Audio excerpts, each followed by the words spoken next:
Welcome to The Explainer. Today, we're unpacking the high-stakes drama of the Cold War. We're going to be looking at two very different yet completely connected arenas, the space race and the arms race. We're talking rockets aimed at the stars and, well, atomic weapons aimed right at each other. Let's get into it. Here's our roadmap for today. We'll start with the containment question, look at how the space race begins and the journey of reaching the moon, then we'll pivot to the nuclear arms race, the grim reality of MAD, and finally, ending the Cold War. Section 1. The containment question. Setting the stage. Okay, so here is our overarching question for today's explainer. Is the space race and arms race an example of containment? Now, containment is all about keeping a rival's influence from spreading, so keep this in the back of your mind as we go. When the US and the Soviets are launching rockets and stockpiling bombs, are they just showing off, or is this a highly calculated strategy to contain each other's global power? First up, we've got our first parallel track, which is a literal race for technological dominance. The space race was a direct competition of science and technology between the Soviet Union and the United States. And this wasn't just pure scientific curiosity. No way. It was a highly publicized global contest to prove who had the superior intellect and engineering capability. But right alongside that, there was a much darker competition.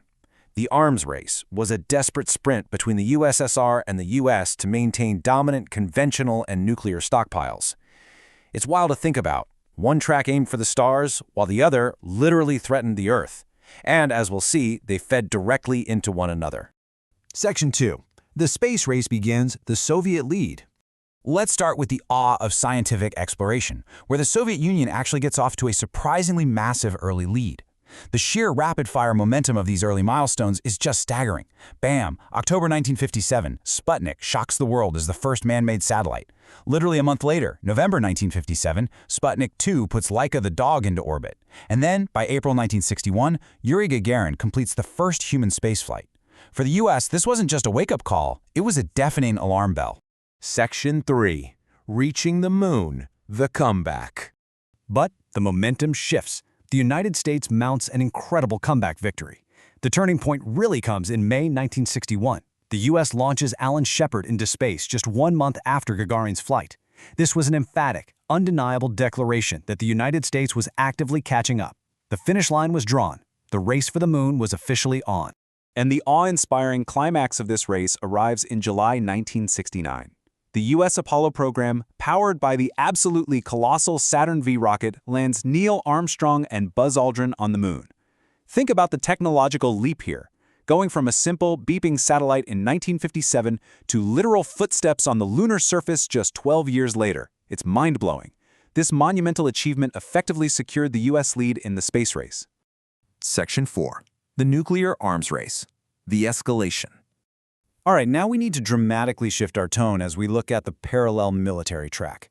We're trading scientific awe for, well, existential dread. By the late 1940s, the central question wasn't just who could build the best spacecraft, but who could build the most devastating weapon. The stakes instantly skyrocketed. The crucial point here is how terrifyingly fast the U.S. nuclear monopoly dissolved.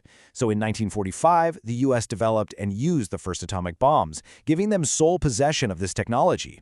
But a brief 4 years later, in 1949, the USSR detonated its own nuclear weapon. The starting pistol for the arms race had fired, and the playing field was suddenly, terrifyingly leveled. Section 5. Mutually assured destruction, the standoff. This terrifying escalation leads directly to a core concept that defined global politics for decades. We're talking about MAD, mutually assured destruction. The grim, somewhat twisted logic was this. Each country stockpiles enough weapons to guarantee a devastating counterstrike. You don't build these to use them first. You build them to absolutely guarantee that if you are attacked, you can wipe out your enemy in return. The ultimate goal? Pure deterrence. Both sides found themselves trapped in a heavily armed stalemate, just staring each other down, knowing that pulling the trigger means their own end as well. It was a terrifying psychological game of chess played with apocalyptic stakes. Because neither side could afford to blink, they just kept building more and more weapons to ensure that counterstrike capability remained absolute. Section 6. Ending the Cold War. De-escalation. Thankfully, this intense period of parallel escalation eventually reaches a resolution.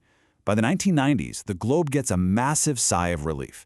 The Cold War finally draws to a close, and both the USSR and the US begin actively reducing those massive stockpiles we just discussed. Decades of pushing science and military might to the absolute edge finally de-escalate. MAD thankfully remained just a doctrine, and the focus shifted from building arsenals to carefully dismantling them. So, knowing everything we've just covered about rockets, atomic weapons, and the terrifying reality of MAD, let's return to our essential question. Based on the desperate rush to be first in space and the terrifying buildup of weapons to ensure a counterstrike, was all of this ultimately an example of containment? Did these superpowers use science and fear to box each other in? I'm going to leave that for you to decide based on the evidence. Thanks for joining me on this explainer.